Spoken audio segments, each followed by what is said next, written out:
Now, even with many of the buffs and nerfs that have happened recently, a lot of people would argue that Valorant is in a fairly balanced state. For the most part, the meta has settled, and there have been S-tier characters that have been consistently dominant at the highest ranks and in pro play. That being said, some of these characters have been dominant for too long, and perhaps need nerfs to bring them back in line. In addition to that, there are some characters that could receive buffs or reworks to make them actually established ranked picks, and are characters that have slowly been power crept out of the game. So in this video, we're going to be putting characters in 5 different categories: buffed, nerfed, reworked, quality of life, and balanced, and showcasing what can be done to spice up the meta and balance the game. Now, the first character I want to talk about is Sage, and I think this is a really obvious character to slam in the buff category. This character has slowly but surely become one of the worst characters in the game, and it's really far away from how she used to be back all the way in beta, where she was literally the best character. If you look at her state then and look at her state now, she has received nerf after nerf after nerf, and I would argue the same time that she has gone through a crazy amount of nerfs, there has actually been power creep in the game overall, and Sage is definitely in the running for the weakest character in the game. And if we look at her pro play and how she stacks up against other Sentinels, it's obvious that she is underpowered. Now, I think raw buffs across the board would be fine for her, either make her abilities cheaper, last longer, or anything in between. And moving along to my opinion here, I would really love us to enter a Sage meta. I understand that Cypher is finally getting the limelight, he's finally getting his time in the sun, but Killjoy has been an established meta pick for a very, very long time, and has been a character that has slowed down the game substantially. I think not only has that dominance been too long, but there are more frustrating aspects about Killjoy that I think a different meta centering around Sage as the slow-based Sentinel would be a bit more interesting, but that's just my opinion. Let me know down below if you agree. Now, to pair with that, I did want to talk about Killjoy, and I would obviously put Killjoy in the nerf category here. Killjoy has been consistently one of the best characters in the game in S tier for a very long time, and it hasn't changed at all. Consistently dominant, consistently played, and I would argue here that for diversity's sake and enabling different metas to thrive, I think some dramatic nerfs to Killjoy would make some reasonable sense. I know Killjoy mains are not going to be happy about that, but there are a lot of characters that don't get to see established meta play, and Killjoy has had established meta play for a very long time, so I think you could go a couple of acts without her being one of the best characters in the game.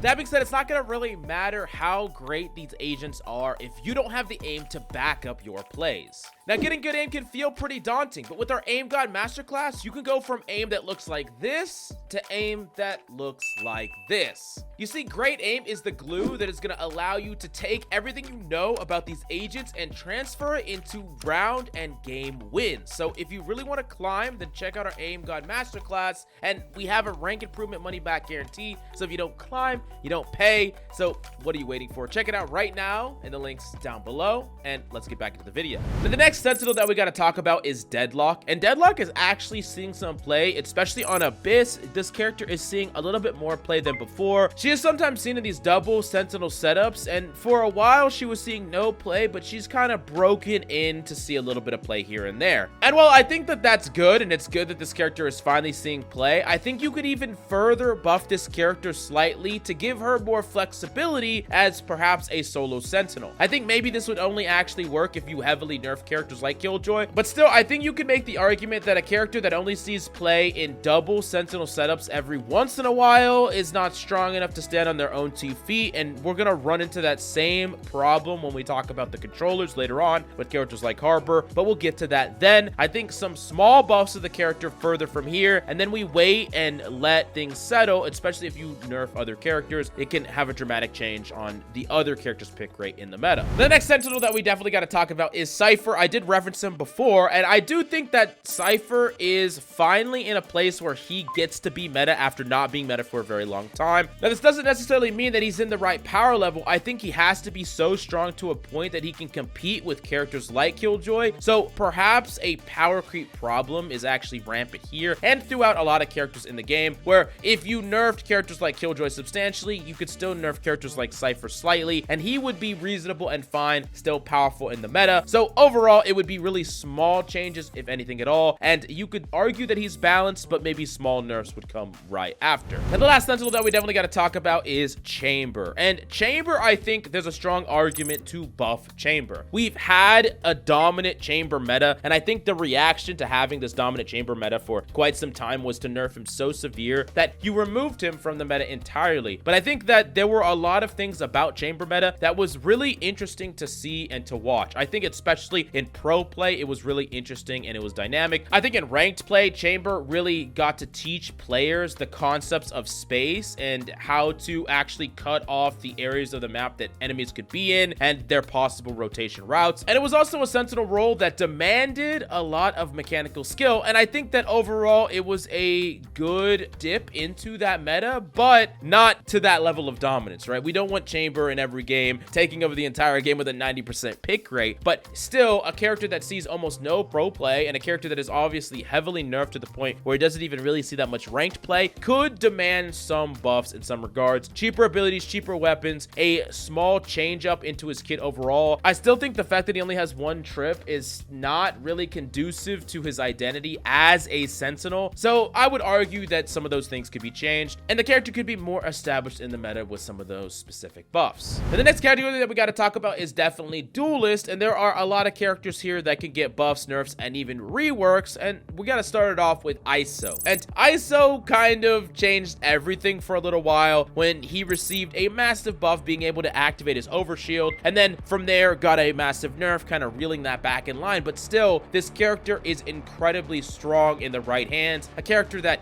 really rewards you for being great mechanically, but I think that there are a couple of problems that ISO sets in general. Oftentimes his ability comes off as a little bit of a gimmick, where you're gonna pop his ability and you're gonna get to take a duel and win a fight when you're tanking damage, but when enemies play properly, they use utility, they do all the things that they would do in coordinated play, it becomes weaker and weaker because your timing matters so much. People can just deal a little bit of damage to you to break off this shield. But in a ranked environment, a character like ISO really can feel oppressive when someone is just a little bit mechanically better and puts a lot of power on that mechanical aspect. And then it also completely neutralizes certain things like operators and things like that. But I think overall, this was a bit of a misstep in the buffing of the character. I think it did its job as far as establishing ISO as a powerful force, a meta force out of nowhere. And I think he is a great example of how easy it is to buff a character into super powered status very, very easily. But it was a step too far, and I would say a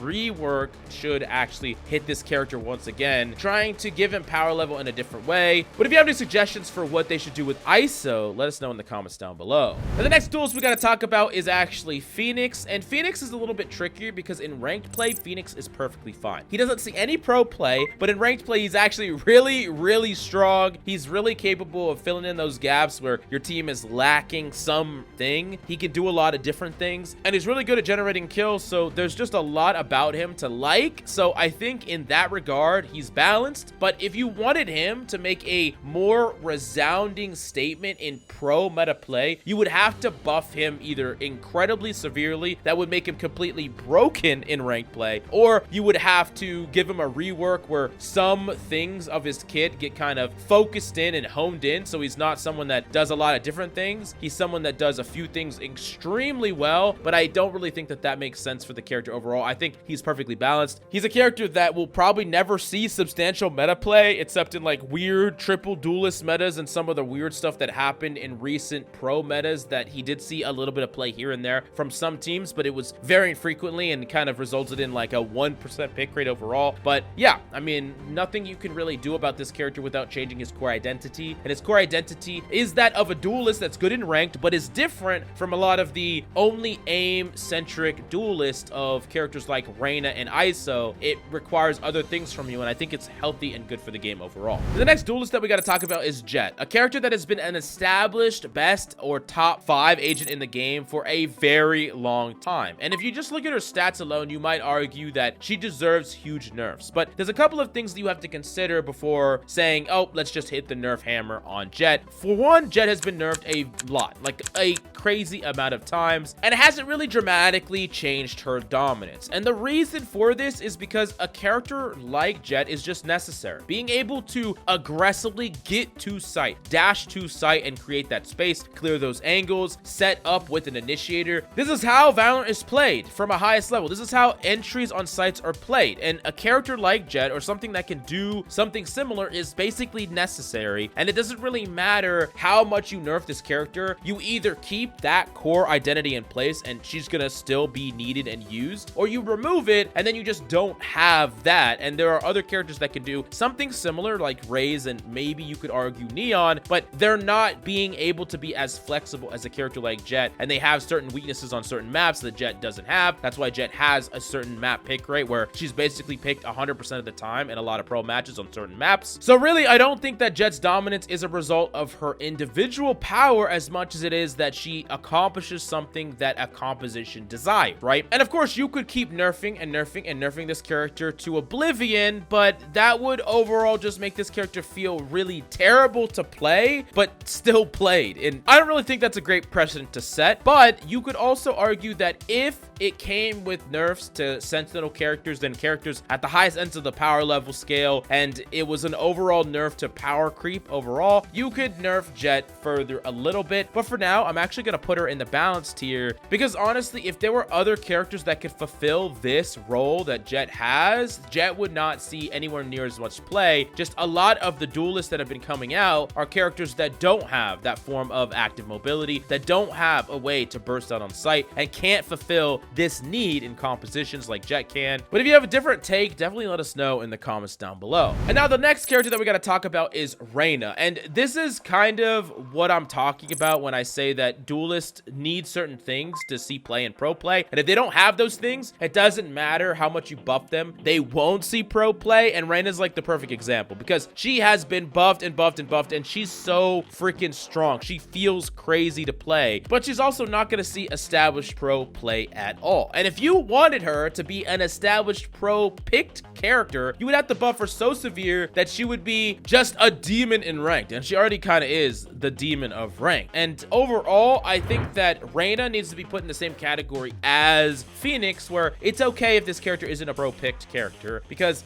we don't really think that it's reasonable to actually buff this character enough to put them in pro play. You would want to balance them for ranked play more than pro play, because that is the only bounds where their power level is reasonable. Unless you wanted to do a dramatic rework to the character, which I don't really think is a great idea. The character's kit flows well. A lot of people like to play this character. I just think that you probably nerf her for ranked play specifically, and just kind of completely ignore the pro pick rate aspect of it, because this character will never be a pro meta pick character. Next off in the duels, we got to talk about Neon, and Neon did receive some crazy buffs recently. Double slide accuracy while sliding, and it looks like it's completely off the rails. Now, I do think that Neon is a character that has deserved their time in the limelight for meta play, and it's really interesting to watch. So you could argue that right now, just keep her really, really strong. See how she impacts pro play, see how she impacts rank play, and for how long. And from there, probably down the road, there will be nerfs. But for now, I think it's better to let it play out before you just like hit it with the ban hammer. Now, not everyone's gonna agree. Some people are gonna be like,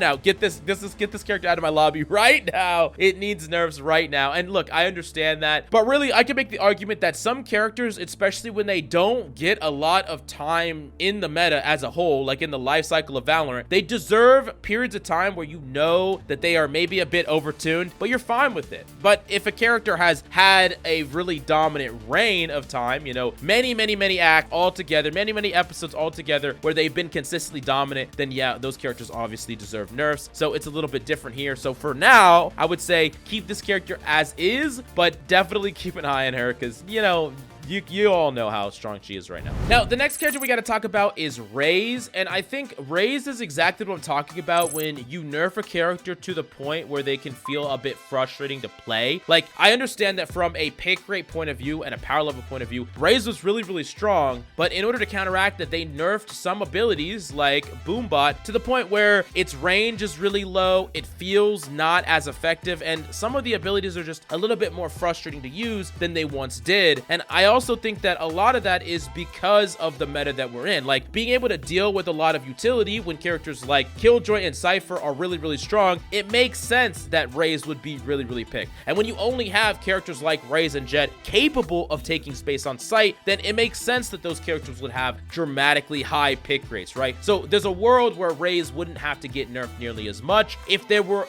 more duelists that could compete with these characters for their slots, right? If we look at some of the Dome Smoker role, right, I think characters like Clove and Omen complement each other, as in they allow each other to maintain a certain level of power in their kit because they compete with each other for slots and they compete with each other for pick rates. And it's not just them, Brimstone, Astra, all strong as well. And so because there's so many strong characters that fulfill the same goal, you get to have balanced, powerful characters where they're powerful, but they're fighting each other for pick rate, so no one character is too overly dominant, which is not what we're getting in the duelist category at all, when there's a lot of characters like ISO, like Raina, like Phoenix, that might as well be non-pro picked characters because they just don't fulfill the same job. So introduce more duelists that can do the jobs, or rework duelists to do the jobs that is needed of duelists. That rapid space enabling, that space creation, that is really, really important. And I think you wouldn't have to crazy nerf all these characters over and over again, characters like Jett and Raze, to quote unquote keep them balanced. But for now, I'm actually going to put Raze in the balanced tier. I think that you could make changes to her in the future, but until other nerfs come down the pipeline from certain characters, you might as well just keep her the way she is and not dramatically change the meta. The last up is Yoru, and I think Yoru is perfectly fine as is. Now, you could probably turn this character into a character that sees pro play and does the things that is necessary of the duelist role in pro play, like Jett and like Raze. However, if you did that, you might make him lose some of his identity. So I really don't think that that might be the right direction, but I really want to pass the question off to you. Would you rather Yoru see some substantial changes to be a character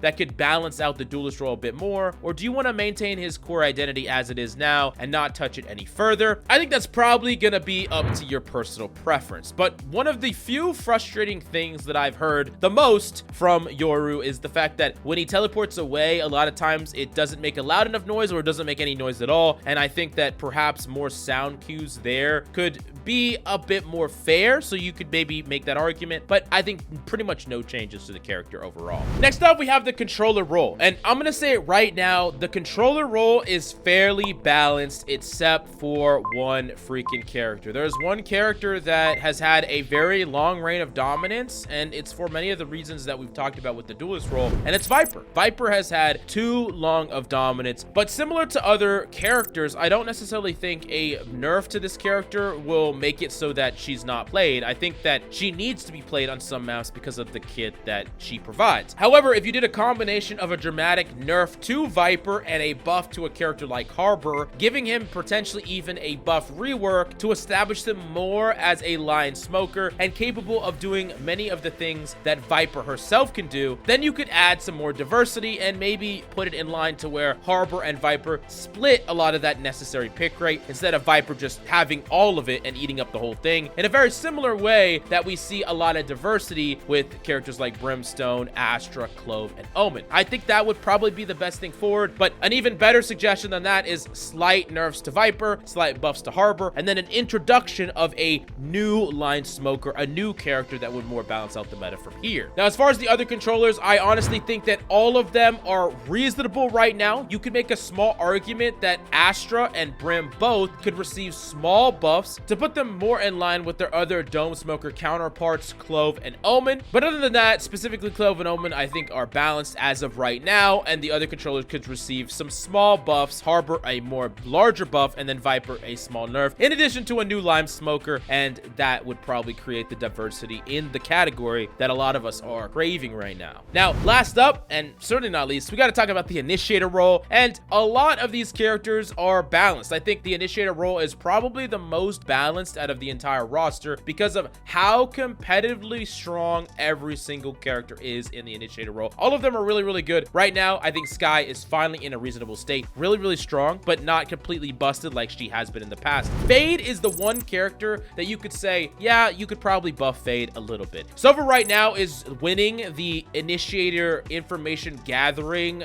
role right now, but Fade is still good on certain maps. And while there is a certain map-based meta, I also do think that Fade could receive some small buffs to the kit overall, some small changes to the kit just to make her a little bit more competitive. Sova seems perfectly fine the way he is. Breach also seems perfectly fine the way he is. He sees a lot of play, and there are certain map metas that will really favor him, especially when maps like Fracture are back in. I think he's reasonably balanced, but we'll have to see how dominant the combination of Neon and Breach is with new buffed Neon. The combo might be a little bit too strong, but we'll have to wait and see. Gecko is a character that has been slowly but surely becoming more powerful and more established. Now, me personally, I hate this goddamn character, but I do understand that from a power level perspective, he's reasonable, and I'll just put him in the balanced tier as a result. And then last up is Kayo, and I do think that Kayo is a character that is incredibly strong, and somehow, by some miracle, the character is balanced right now. He's really only seeing play on a couple of maps like Ascent. He sees a lot of play on, but he's not taking over the meta. But if you buffed him even a little bit, he could very easily be a character that would. So I'm putting him in the balanced tier for now, and I don't really think that he can be buffed in any way major because he would take over everything. But yeah, I think he's kind of within a reasonable spot. You could look at a couple of his abilities, make him a little bit cheaper, change the cooldown slightly, but for the most part, I'm gonna say he's balanced. So anyways, this is our buffed, nerfed, and reworked tier list, but let us know if there's any character you agree or disagree with in the comments down below. What is your absolute dream meta in Valorant? And if you could buff one character to become super, super busted, incredibly powerful, and just the best character in the game, what character would that be, and how would you do it? Let us know in the comments down below, and definitely check out SkillCapped right here. Thank you, and we'll see you next time.